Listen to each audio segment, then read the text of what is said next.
الرحيم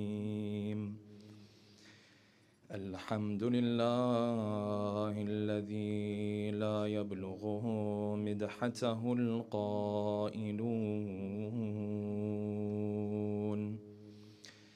ولا يحصي نعماءه العادون ولا يؤدي حقه المجتهدون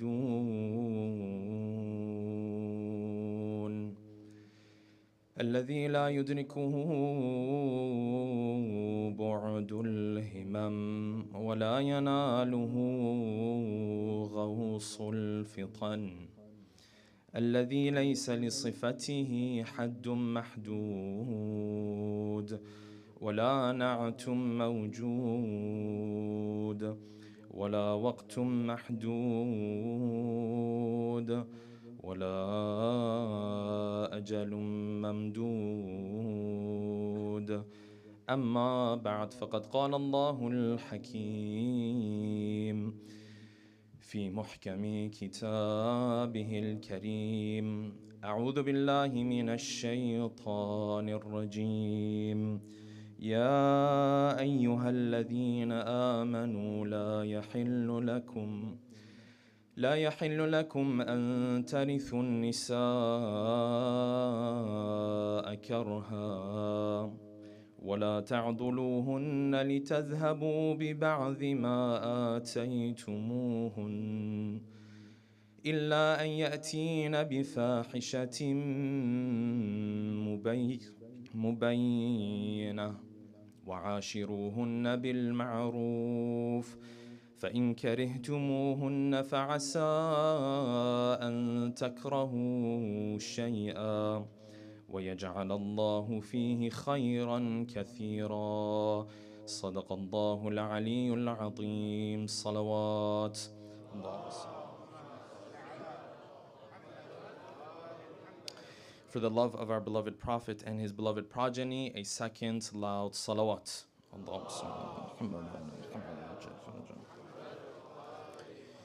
For the hastening in the return of our beloved 12th Imam, a third final loud salawat.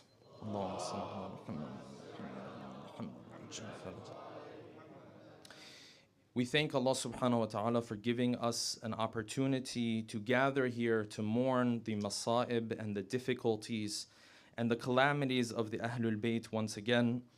And we pray that inshallah over the next 10 to 12 nights that we are together, what is said is to the benefit of the listeners and the speaker himself as well. Before I begin with tonight's topic, there are 2 points that I wanted to outline. And inshallah, afterwards, we'll delve into a heavy topic that is a topic that deals with domestic violence within our communities. The first of those 2 points has to do with what is happening in the world as we speak. That is the genocide that is ongoing in the land of Palestine and in Gaza. I want all of us to understand that if we gather here for the rituals of the month of Muharram, the sha'air of our beloved third Imam, all of this has to be seen within the context of awareness of this genocide that is taking place. When you look at what's happening today in that part of the world, there are many correlations and many connections that you see between those calamities and the calamities that took place on the 10th of Muharram. Of course, the 10th of Muharram is a calamity of its own and is on a completely different level. But the correlations and the parallels are nonetheless there. Women and children losing limbs, women and children hungry and suffering, and all of the calamities that we have been aware of. Therefore, it is important for us to understand that if we gather here and we take hours and hours during these nights to learn and hear the majalis of our beloved third Imam, all of this is in the context of understanding what's happening in that part of the world. We do not gather for the rituals of the month of Muharram as a distraction from what is taking place in Gaza. We gather for the rituals of the month of Muharram as a means of inspiration to speak out further and to shed light further and do what we can within our capacity further for the people of Palestine and for the atrocities that are taking place in that part of the world. Therefore, if you find some of the nights as we go through this ashra, the topic will be directly related to the issue of Palestine and Gaza. Even the nights where the topic is not directly related to the issue of Gaza and Palestine, brothers and sisters, you can understand that you and me sitting here is only to gain inspiration to deal with the real issues that we have today, and Gaza would be at the very top of those. That is the first of points. Allah salawat ala Muhammadin wa ali Muhammad. Allahumma salli.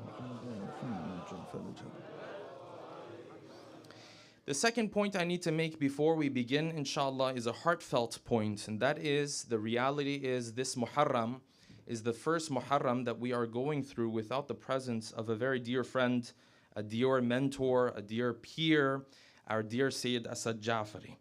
Many of you are already or used to know our dear Sayyid and knew him very well, a person whose talks and lectures touch the souls and the hearts of many around the world.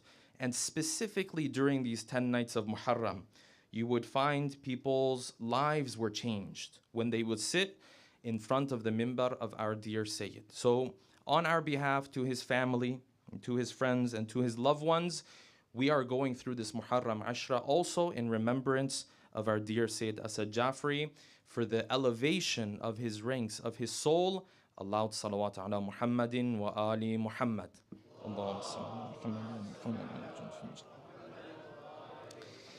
Having said that, let us begin with tonight's topic. The topic that we'll be discussing tonight, inshallah, is the topic of domestic violence. This is an issue that is not only confined to religious communities. Even in non-religious communities, the issue of domestic violence is a very serious issue. Whether you live in America, you live in the UK, Australia, anywhere else in the Western world, the issue of domestic violence has become a very serious issue. The statistics, of course, tell us that roughly around 20% of people living in society at one point or another are going to deal or witness some form of domestic violence in the form of an intimate relationship. But what adds to the complexity of this issue is that this is not only something that affects communities that are non-religious, it also affects communities that are religious and that carry the banner of Islam, and even to be more particular, that carry the banner of the Ahlul Bayt.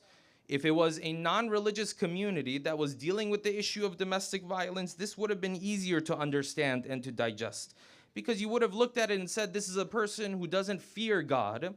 This is a person who doesn't understand there's someone who's watching over him every moment. So if he gives himself permission to treat his wife or his husband or her husband in whichever way that he or she wants, it's understandable. But a person who fears Allah subhanahu wa ta'ala, or at least claims to do so, it is far more difficult to understand this. And the importance of this topic, and the reason why I'm beginning this ashra with this topic, brothers and sisters, is because this issue has become one of the biggest accusations and allegations against the Islamic faith. If you were to go out and listen to anyone online, on social media, wherever you go, if there is 1 or 2 or 3 points that this person wants to mention as a knock against Islam, I would be willing to tell you that maybe one of those 3 is going to be the issue that Islam approves of and allows domestic violence. And this word that I'm ashamed even to use, but I will, because we'll be frank in this discussion, that Islam allows wife beating. This is of the allegations and accusations that are made when it comes to the Islamic faith. So much so, the amount of messages I've received, the amount of questions I've received on this issue is very, very high. Why? Because a 20-year-old, a 25-year-old, a 30-year-old living in this society, in this day and age, he looks at society and the standards that society have set for women in particular. Then he looks at his own religion and he's being told, at least, that his religion allows for you to treat your wife however you like and however you wish. At least this is the claim and allegation that is made. Therefore, it is extremely crucial for us to take a deep dive into this topic and dissect this topic and understand it. And in order to do so, we'll pose the following questions. Number 1, when we say domestic violence, how do we define domestic violence? Don't wives and husbands have arguments together? Does this constitute domestic violence? What is exactly meant when we say domestic violence? Number 2, What do the statistics tell us about domestic violence in different parts of the world? And is this a Islamic issue or a religious issue, or is it a human issue regardless of who you are dealing with? Number 3, does verse 34 from Surah number 4, Surah An-Nisa, allow for domestic violence or what is referred to, and forgive me, wife beating?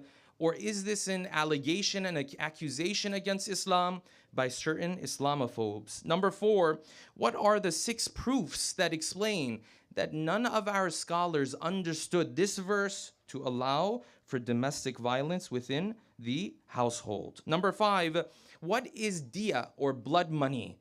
And how does it explain that anytime a man or a woman inflicts pain or a wound upon someone else, beyond the spiritual sin that they have committed, there is a financial responsibility that they also bear? Number 6, what are some of the unhealthy comments that people are told when they are dealing with domestic violence within their households in our communities? And number 7, and finally, what is the solution that Islam puts in front of us when it comes to the issue of domestic violence and addressing it within our communities? Tonight, inshallah, we'll delve into these 7 questions with a loud salawat ala Muhammadin wa ali Muhammad. Allahumma salli ala Muhammad. Let us begin from here, brothers and sisters. A lot of the issues that we have within our communities, they rise from the households. And domestic violence in particular is very difficult to identify and pinpoint because it takes place within the boundaries and the 4 walls of the house.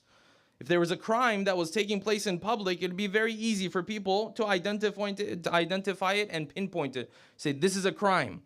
But something that happens inside of the house, where it's supposed to be a place of calmness and tranquility, this becomes very difficult to identify or to even diagnose or to even pinpoint. But the reality is it takes place within our communities, and it unfortunately is becoming more and more rampant, more and more common, unfortunately, yes? Therefore, it is a serious issue. What is domestic violence? Domestic violence, as it is defined, refers to a pattern of behaviors where someone tries to exert power and authority over another spouse. So the key word here is a pattern. It's not a one-off situation. It's not a mistake that he or she made in a particular situation. It is a constant pattern, and it continues to take place.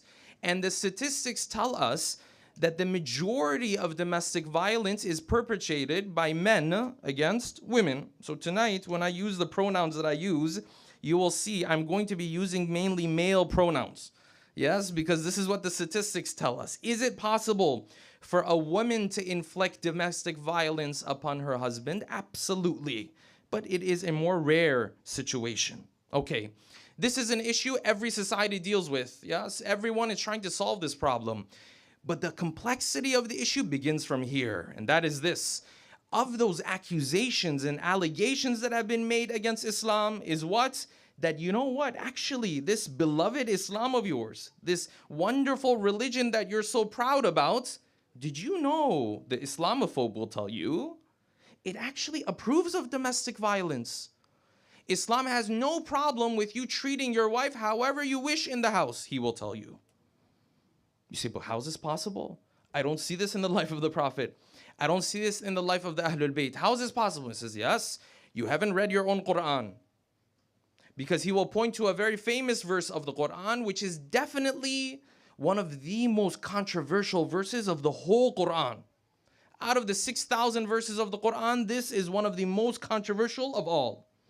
Verse 34 from Surah number 4, that is Surah An-Nisa.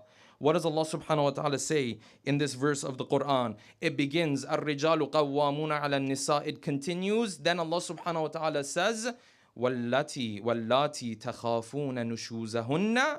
If you're having issues and your rights are not being abided by within the household, فَعِذُوهُنَّ. Warn them, speak to them. وَهْجُرُوهُنَّ فِي الْمَضَاجِعِ.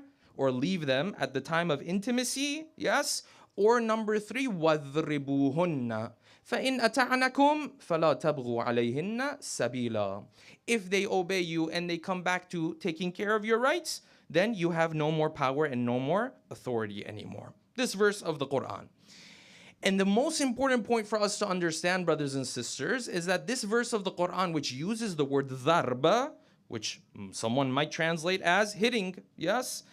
None of our scholars have understood this verse of the Quran to refer to what we refer to today in society as domestic violence. I want to be completely, unequivocally clear about this. We will go through the multitude of different opinions on this verse of the Quran. None of those opinions approve of domestic violence. In other words, if you go to scholars who have done tafsir of this verse of the Quran, all of them will tell you what we refer to as domestic violence in today's society is definitely not allowed in Islam. It's the end of the sentence. Period. So then how do we understand this verse of the Quran? This is the first step. Brothers and sisters, when we want to understand the verses of the Quran, we don't understand them in vacuum.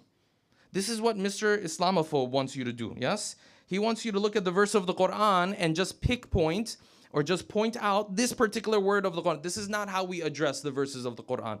We understand the verses of the Quran within its context. Context is not just the verses before and after this verse. Context is all of the verses of the Quran. This is why we have a concept in the verses of the Quran as verses that are muhkam and verses that are mutashabih. Verses that are muhkam, when you hear the verse, you automatically know the meaning of the verse. Qul huwallahu ahad, very clear. I understand completely what that is saying, yes? Then there are mutashabih verses. When you hear them, you're not so sure. Say, what is this meaning? Is it referring to this or is it referring to this? وَاضْرِبُوهُنَّ. What exactly is it trying to say? The Quran came and said the muhkam verses, the clear verses are ummul kitab, yes? They are the mother of the book. You're supposed to refer back to them to understand the mutashabih verses, to understand the vague verses. So we go now to the context that the Quran has brought forward with regards to the issue of treating your spouse in the house. What is the context that the Quran is speaking in? When you go to the Quran, you find there is a terminology in the Quran that Allah subhanahu wa ta'ala goes back to more often than not. So often Allah subhanahu wa ta'ala uses this terminology. What is that terminology?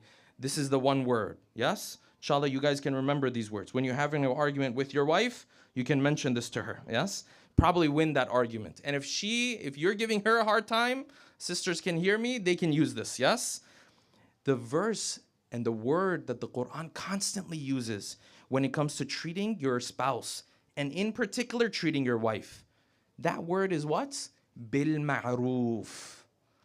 Allah subhanahu wa ta'ala 12 times in Surah Al-Baqarah, 12 times. He said when you are treating your spouse and dealing with your spouse, you need to treat them bil ma'roof. What does bil ma'roof mean?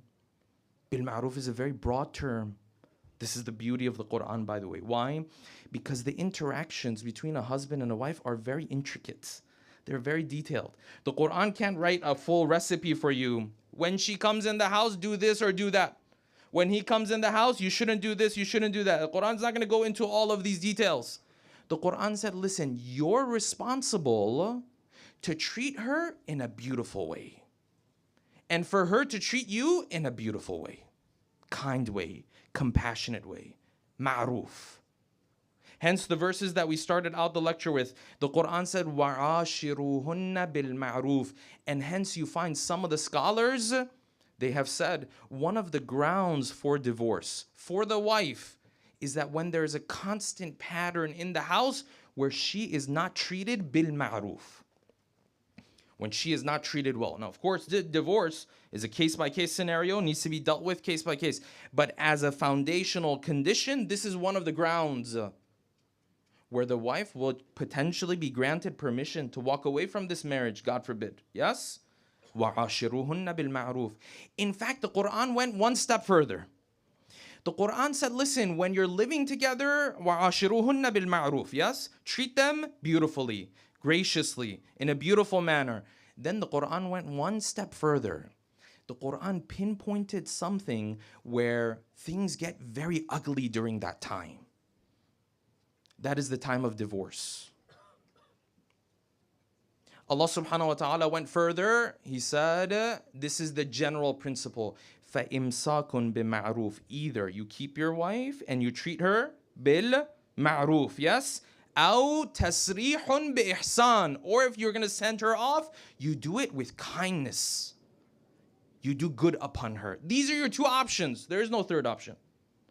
فَإِمْسَاكٌ بِمَعْرُوفٍ أَوْ تَسْرِيحٌ بِإِحْسَانٍ. Either you keep her and you treat her well, or if you're going to let her go, even that you have to do with what? Ihsan. Ihsan means you do a little bit extra compared to what that person did for you. At the time of divorce, how ugly do things get in our communities and in society in general? The Quran said when she's living with you, ashiruhunna bil ma'ruf. Treat her well. The Quran said if you're going to let her go, don't just let her go. أو تسريح بإحسان. Do extra good to her. These are the two options that the Quran put in front of us. This is the context in which this verse of the Quran is occurring. Therefore, I can never walk away with the understanding that the Quran is telling me you can treat your wife however you wish. It goes against all this context. You say, well, it's a verse of the Quran, it says, وَضْرِبُهُنَّ. Well, there's 12 verses of the Quran that say, عَاشِرُهُنَّ بِالْمَعْرُوفِ. Different terminologies. This is the context. Let us go forward. There are 6 reasons why we cannot say under any circumstance that this verse of the Quran allows for what we refer to as domestic violence. Number 1, Islam did not even allow you to inflict harm on an animal. Read the rulings of the Maraja. If an animal is not attacking you, it's minding its own business, then you come and inflict harm on it.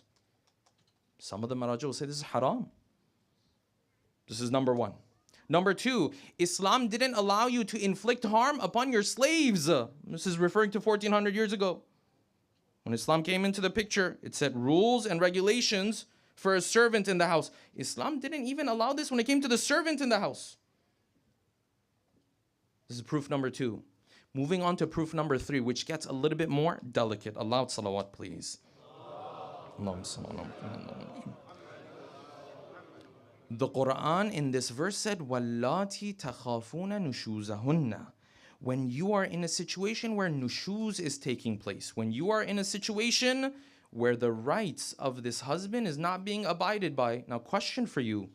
When domestic violence takes place in our communities, when this husband thinks God has given him the permission to do as he wishes, is it only when his rights are not being abided by that he does this? Or does he do it at the drop of a pin? The Quran said these 3 ways, whatever وَضْرِبُهُنَّ means in that verse of the Quran, which we will get to. Whatever that is, it's only when your rights are not being abided by. Come and ask this husband who yells in the house and does whatever he likes. Come and ask him, what are your rights as a husband? He won't even be able to name them. So my rights as a husband in the house, she has to cook and clean. No, sorry. These were not your rights. She has to obey me 100%. No, these are not your rights. I'm sorry. The Quran said when your rights are not being abided by. Whatever وَضْرِبُهُنَّ means, we'll get to that. Now, when domestic violence takes place in our households, you think it's only when the rights of the husband are not being abided by? No, go and speak to victims of domestic violence. They'll tell you, I spoke with this man, he got jealous, it became a problem in the house. I told the children to dress this way and not this way. I didn't agree with him in front of the children. He went crazy. I spoke with this relative of mine. When we came home, he got physical. Whatever وَضْرِبُهُنَّ means, it doesn't even apply to these situations. This is proof number 3. Let us move on to proof number 4. The Quran said you do this, these 3 methods. You do them to do what? To bring peace and tranquility to this household. Now question, you think Islam is going to bring peace and tranquility to a household by perpetrating violence in that household? So we want to bring peace and tranquility into this household, yes? But let's first start with violence. How does this make sense? What logic does this make sense with? This is proof number 4. Proof number 5, if you pick up any book of fiqh, brothers and sisters, when you go home tonight, you can try this. Pick up the book of Ayatul Sistani, Islamic Laws, yes? Any book of fiqh that you pick up, you will find a huge section that usually you and I never read.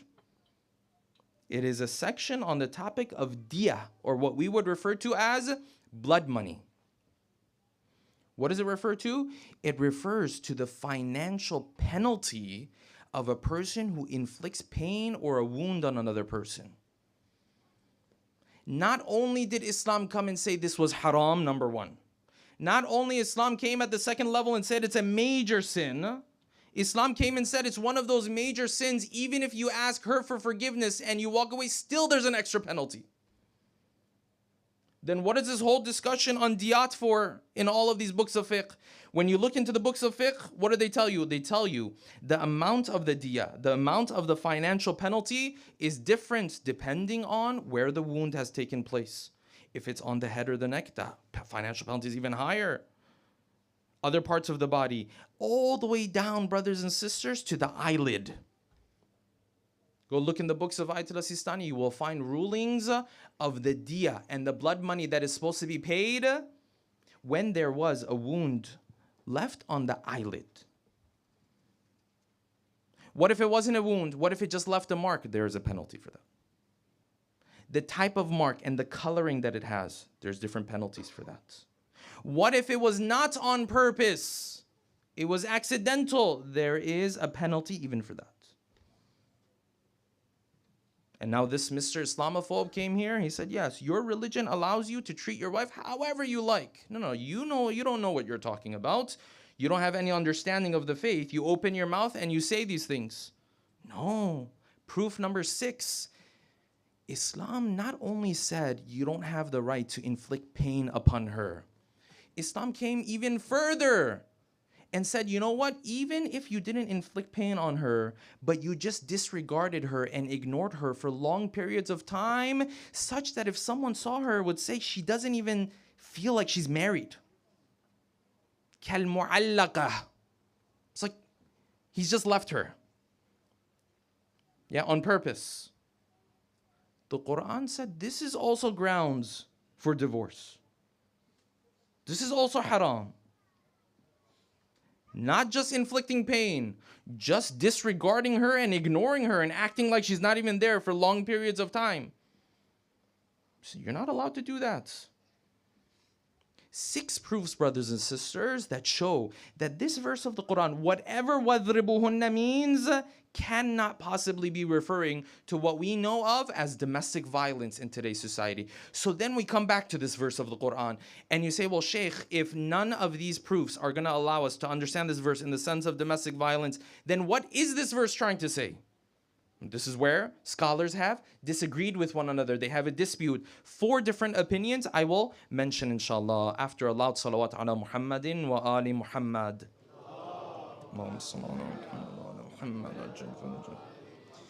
Scholars came back to this verse. Some of them said, you know, the word dharba doesn't just mean to hit or physical contact. It also sometimes refers to turning away from something. So some scholars came and said it means that when she continuously violates your rights, you change your behavior with her to signal what? Disappointment. Signal that you're not okay with this. This is one of the opinions that's mentioned by the scholars. Other scholars came and said, you know what? The word dharb here has another meaning.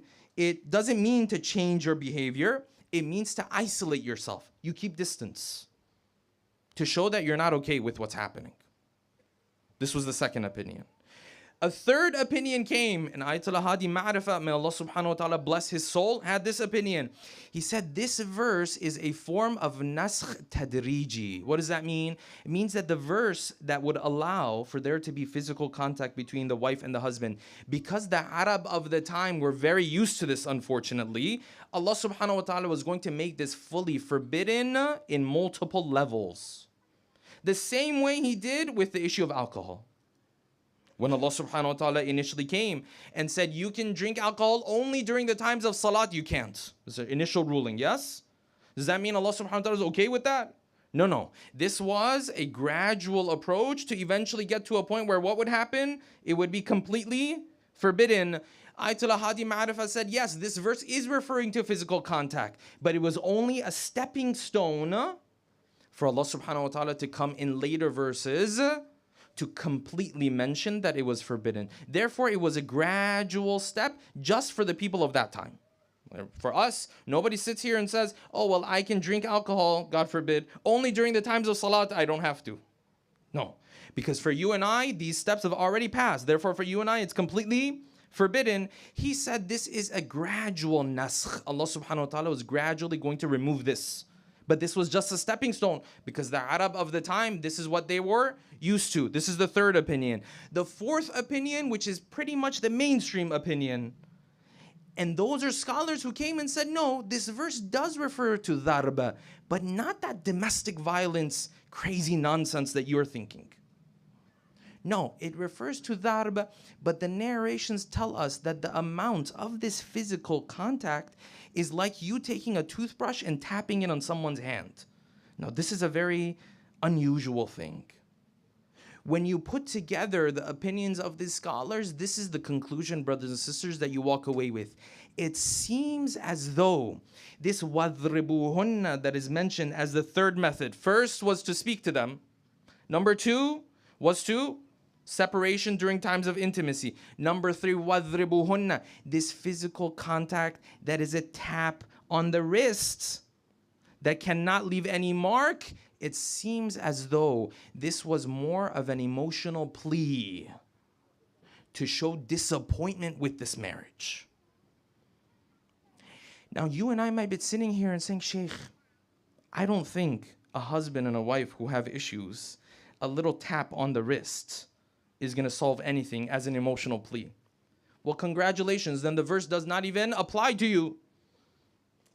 Because the verse said this is to bring tranquility into your household. If you're sitting here and saying, Shaykh, that sounds very weird to me, this emotional plea is not going to work. Okay, great. Then this verse doesn't even apply to you. You solve the problem altogether. So all of the scholars will tell you, if these three methods, whatever they are not going to help you, they're not going to solve the problem, you're not allowed to engage in any of them. So this is very clear. It seems as though it's more of an emotional plea. Now someone might say, but Shaykh, why did the Quran even mention this? فَعِذُوهُنَّ وَهْجُرُوهُنَّ فِي الْمَضَاجِعِ وَاضْرِبُوهُنَّ. Why do this? Because this is an issue of marriage. And in Islam, the idea of keeping the marriage together is extremely crucial. It's very important. Allah subhanahu wa ta'ala exhausts all options before quitting on a marriage. A healthy marriage. Unhealthy marriage, we're going to talk about. A healthy marriage, Allah subhanahu wa ta'ala tries to keep it together. You have differences of opinion, compromise. Be patient. Try to do this. Try to do that. Now, if it reaches a level where the life of the woman and the wife or the husband are in danger, we're going to talk about that. That's a different scenario. But when the foundations of the marriage are healthy, Allah subhanahu wa ta'ala will exhaust all options. Because what's going to come after this? After this, Allah subhanahu wa ta'ala, the only option that's available is what? Divorce. You think divorce doesn't leave scars? You think divorce doesn't leave problems? Look at the society that we live in. Many of your children go to a school, a lot of their classmates come from broken families. In the United States, when a child is sitting in the classroom, his classmate on the left has a mother, doesn't have a father. Father's not in the picture anymore. The one on the right, father's in the picture, mother's not in the picture anymore.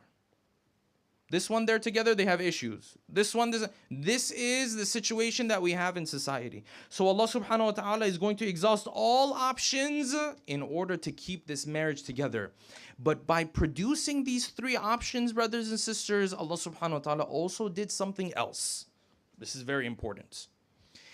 By telling you that you have these three options available to you when the marriage has become rocky, Allah subhanahu wa ta'ala also told you that other methods are outlawed. You don't have the right to engage in other methods. When a marriage gets rocky, what do people normally do? I'll tell you what they normally do. The first of those things that they do is yelling and fighting and name calling and humiliating the other person. Islam said even if she is not abiding by your rights, you do not have the right to do that. When Islam introduced these three methods, it outlawed all of these other methods that are very normal and common within society. Can I sit there and humiliate her? No. Can I sit there and call him names? You don't have that right. But she's not abiding by my rights. You have three methods available to you. If they work, wonderful. If they don't work, tasrihun bi ihsan. You let her go in a beautiful manner. These are your three options. The other options are outlawed. Can I name, call, and humiliate? No. Number two, what else happens? Can I threaten her? You don't think this happens in divorces? Left and right. Left and right. Islam said this is not allowed. You have three options. Anything else? Not allowed. Outlawed. Do I have the rights? Number three, do I have the right to take away her money, her wealth, her credit card, cut her down, so on and so forth? Wealth that belongs to herself. Islam said, no, you don't have that right. That is her wealth. She has control over it. But she doesn't abide by my rights and so on and so on. That's her wealth. Now, your responsibility for nafaqah and so on and so forth, that has a discussion. But her wealth, you don't have the right to take that away from her. Oh. Can I come out and start to mistreat the children so that I can get to her? This happens all the time. So he can't get her to listen. So what does he do? He threatens the children, pressures the children. And of course, this mother, her children are the most important things for her. So what does she do? She's going to capitulate. She's going to compromise. She's going to give in. Islam said all of these other methods that are very common within society, outlawed. You have three options available to you. One, speak to her, try to remind her, get someone else to try to speak to her. That's available to you. Isolation at the time of intimacy, number two, that's available to you. Number three, an emotional plea with a tap on the wrist if you think it's beneficial. These are your three options. That's the end of the discussion. If you can't apply any of these three options, then they're not available to you. Okay, so now I'm in a marriage, brothers and sisters. None of these options have worked. Yes? And the domestic violence has now begun. What are people who are dealing with domestic violence in our communities normally told? They're told a number of things. Of those things is number one, with a loud salawat ala Muhammad wa ali Muhammad.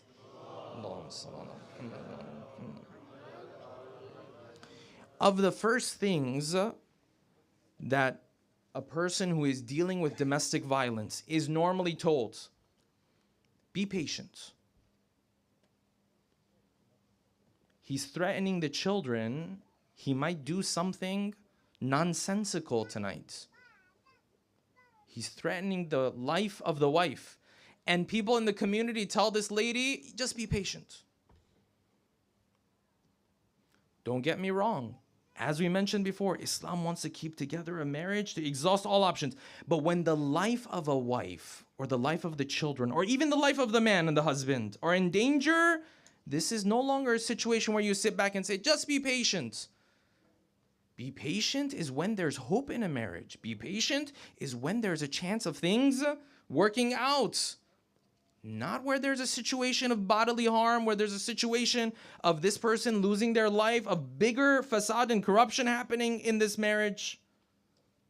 Be patient is not the way to go. Yes, you had an argument with him and with her, whatever the case might be. You said some things. He said, this is where we say be patient. This happens a lot. You be patient. But when the fundamentals of the marriage are falling apart, be patient is not the way to go, because now the harm that can be inflicted upon this wife or husband, and even more so the trauma that these children will have to live with for the rest of their life. This is a very serious issue. Islam takes this seriously. Islam put together this marriage for what? For sakina. Don't we read this verse of the Quran? Every wedding card that you get doesn't have this verse of the Quran, the famous verse of Surah Ar-Rum, yes? All the young brothers here have memorized, mashallah, because they're already waiting, yes? Verse of the Quran said, لِتَسْكُنُوا إِلَيْهَا. So you guys can have some sukoon together. Now a marriage that never has sukoon, and the only thing that's coming out of it is bodily harm and threatening the life and this and that, then Islam will step back there and say, no, this is not the way it's supposed to go. Either you find a way to fix it, or there has to be tasrihun bi ihsan. This is the first thing that people are told normally when it comes to this issue. Okay. Number two, the other comment that people are told. Listen, if you're dealing with domestic violence in your household, people are told this, who are dealing with domestic violence. It's because you committed a sin. This is the kafara to your sin. You made some mistake when you were young. Now Allah subhanahu wa ta'ala is punishing you for that sin. So now when you're going through this difficulty, don't worry, your sins are being purified. You just be patient with it, deal with it. You'll be surprised how often, brothers and sisters, people will say a sentence or a sentiment that sounds religious, but is completely anti-religious. They'll make it sound very religious, but Islam completely disagrees with it. This is one of them. Oh, this is the kafara to your sins. No, this is not what Islam taught. Number three, the third comment that people are told when they are dealing with domestic violence in their houses is what? You should thank God, at least he prays and he fasts. At least he's religious. Look at other people, their husband doesn't even pray. Look at other people, their husband does drugs. Look at other people, their husband doesn't even fast. At least yours prays and fasts. At least yours is religiously abiding. How is he religiously abiding when Islam told him to treat his wife in the proper way and he's mistreating her? It's very interesting. I've seen this misconception. A lot of people have this misconception. And a lot of times they distance themselves from the faith because of this. Why? Because they look at a person who's not practicing the faith but looks religious, and then they blame him for Islam. He says, look, these religious people in our community, they backbite and they do this. Baba, that person's not religious. The same religion that told him to have a beard told him to not backbite. The same religion that told him to pray and fast told him to treat others nicely and kindly. What religion are you talking about? No, but Shaykh, they're very religious people. This is a half religious person. It's not a religious person. It's a 50% religious. Third comment. Oh, you should be happy with this situation because at least he prays and he fasts. There's others, they don't even pray, they don't even fast. Their situation is a lot worse. This is the third comment. And the fourth one, of course, that you will see, people will say, yes, you are dealing with this domestic violence because you provoked him. Is provocation a real thing in any relationship, in any friendship? Absolutely, it's a real thing. But physical harm, domestic violence, please. What are you talking about? You provoked him. There's nothing that should be able to provoke another person, let alone a believer, to inflict harm on another person. You don't have that right. Who gave you that permission? Who do you think you are? Allah subhanahu wa ta'ala is the most powerful. He's looking down on you, and you think you're a god or a king in your own house. Who gave you that permission? Oh, this is because you provoked him. No. This Islam doesn't agree with this. Provocation is a part of life. You can't deal with it? That's your problem. It's a reality of life, no matter what relationship you're a part of. Therefore, brothers and sisters, how are we supposed to address this issue in our communities? 3 or 4 solutions, and inshallah, we'll wrap up with a loud salawat ala Muhammad wa ali Muhammad.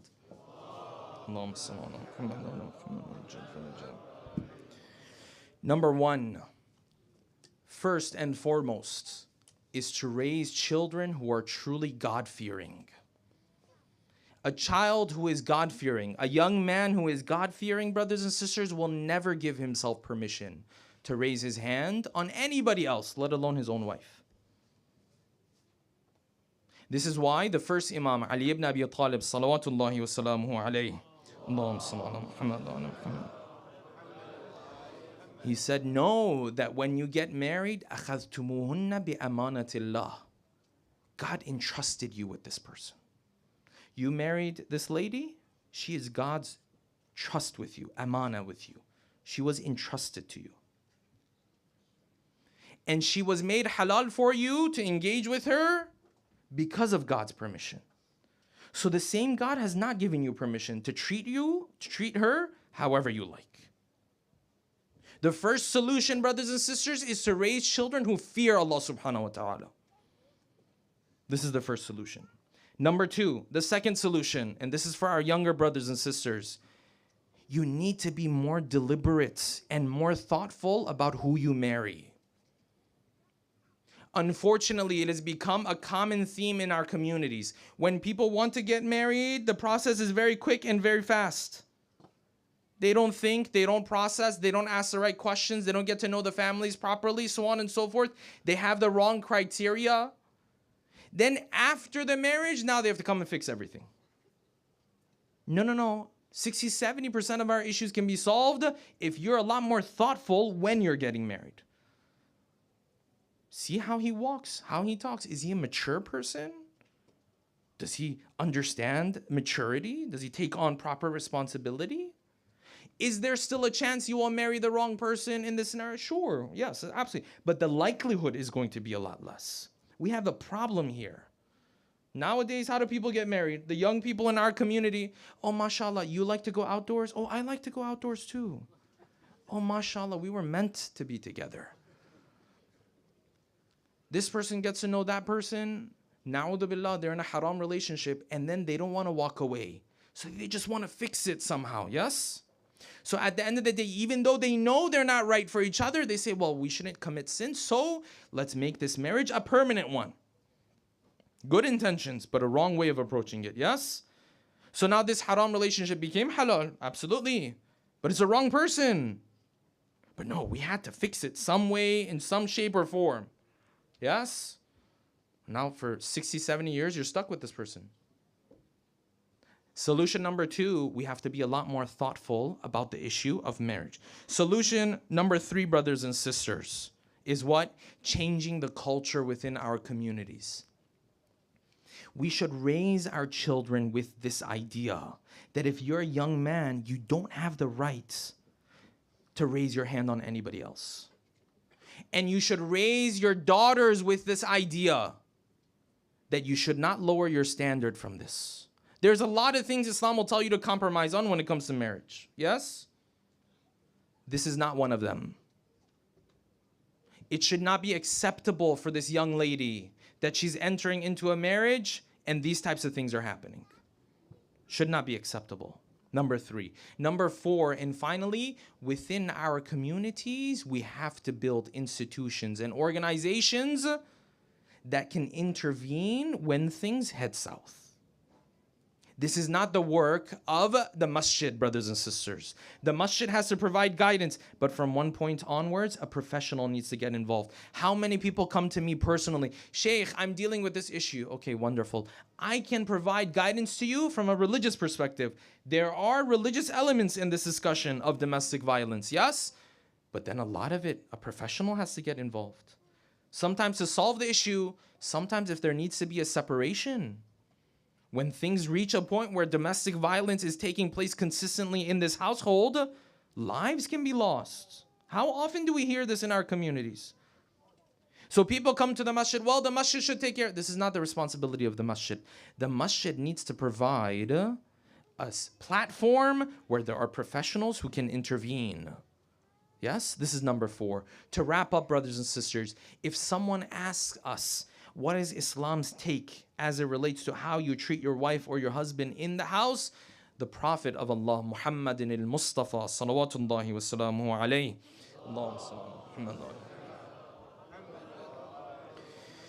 He provided us with the best standard and the best principle. He said, خيركم خيركم لأهله وأنا خيركم لأهلي. He said, the best of you is the one who is the best towards his household. And guess what? I am the best towards my household. This is the dominant principle of the Quran. فَإِمْسَاكٌ بِمَعْرُوفٍ. Either you keep the marriage together and you do it beautifully and kindly, بِمَعْرُوفٍ, أَوْ تَسْرِيحٌ بِإِحْسَانٍ.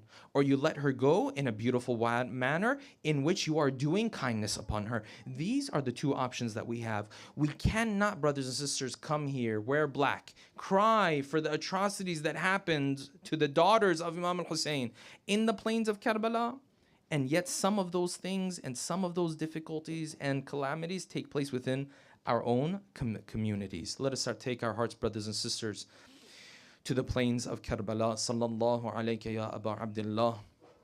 Sallallahu alayka ya Ibn Rasulillah. These nights that we are going through are the nights where the caravan of Abu Abdullah has now coming closer and closer to the plains of Karbala. And the loneliness and the ghurba of Imam al-Hussein is such that on these 20 or so stations that he is going through, and that he is stopping on every time he wants to go in a certain direction, the armies that are around him. And the army of Hurr stops him from moving in any direction that he likes. And the Imam, although he is not already in Karbala, is already feeling the pressure. He is already feeling the difficulty. He's already feeling the calamities coming his way. And hence you find this narration where the Imam was on his way towards the plains of Karbala. He was napping, he was sleeping as the caravan was moving. The moment he woke up, he said, Inna lillah wa inna ilayhi raji'un 3 times. Yes? This Inna lillah that Hussein says is an Inna lillah that comes with a lot of pain and difficulty. It comes with a lot of tears. It comes with a lot of grief and sorrow. Who came to Imam al-Hussein in those moments? Ali al-Akbar made his way towards the horse of Imam al-Hussein. My father, I heard you say Inna lillah wa inna ilayhi raji'un 3 times. What's going on, my father? What did you see? He said, I saw a dream. And in this dream, I saw a rider riding across this caravan and passing by us. All he did was he looked upon this caravan and he said, this caravan is heading towards death. This caravan is heading towards calamities. This caravan is heading towards difficulties. Ali al-Akbar stood there and looked Hussein in his eyes. He said, my father, aren't we on the right path? And Hussein said, yes, my son, we are on the right path. And Ali al-Akbar said a line. I don't think Ali al-Akbar understood how much pain this put in the heart of Hussein. I don't think he understood how much pain went through the heart of his father when he said this.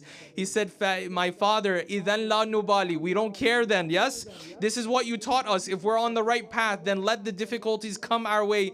And he walked away, but maybe Hussein in those moments was looking at Ali al-Akbar walk away from him and thinking of what was going to happen to him on the 10th of Muharram. Yes, Ali al-Akbar, you are faithful, you have a lot of faith, you won't care about the difficulties that will come, but your father Hussein, what will he do when your body is in the plains of Karbala and you start to call out, Ya Abata, my father, come to me. That was one of the moments they say Hussein ran in the battlefield in Karbala.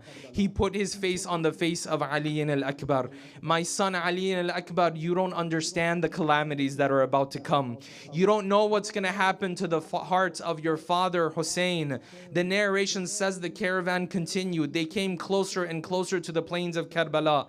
And at one point they stopped. One of the narrations says the Imam asked around, he said, what is the name of this land? They said, Ghadriya, they call it.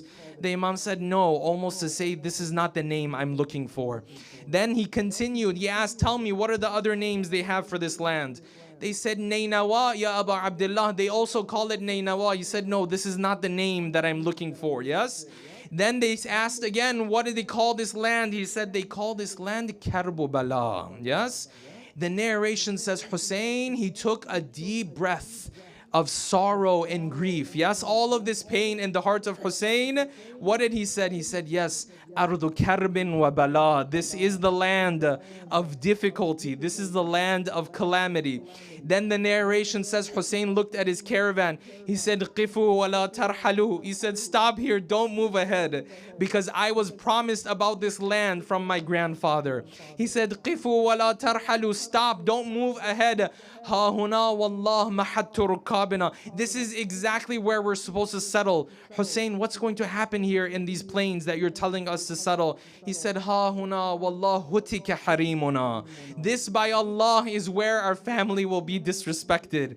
This, by Allah, will be where our women and children will be hurt. Then he continued, he said, Ha huna wallah sufika dima'una. This is by Allah where our blood will be shed. What is Hussein referring to? Maybe Hussein is referring to those moments where Abbas is near Alqama. He can't even bring water back for these women and children anymore. There are arrows in the body of Abu al-Fadl Abbas, blood all over the body of Abu al-Fadl Abbas. He comes and he sits by the body of Abu al-Fadl Abbas in these final moments. Maybe this is Hussein, what he was referring to. And then he said this one line, and you can tell this one was the most difficult for Hussein out of all of the other masa'ib. He said, Ha huna wallah dhubiha atfaluna. This is by Allah where our children will be slaughtered. Of course, Hussein was referring to that one child of his, that 6-month-old Abdullah al-Radhi', that time where he will hold his son in front of all of these troops and this whole army, pleading for water for his child, but instead his child will only receive a 3-headed arrow. ألا لعنة الله على القوم الظالمين وسيعلم الذين ظلموا أي منقلب ينقلبون. Let us take our hearts to the plains of Karbala and offer our salams to our beloved third Imam. Assalamu alayka ya Aba Abdillah. Everyone. وعلى الأرواح التي حلت بفنائك عليك مني ما بقيت وبقي الليل والنهار ولا جعله الله آخر العهد مني لزيارتكم. Everyone. السلام على الحسين وعلى علي بن الحسين وعلى أولاد الحسين وعلى أصحاب جميعا ورحمة الله وبركاته. رحم الله من قرأ سورة الفاتحة مع الصلوات على محمد وآل محمد. اللهم صل على محمد.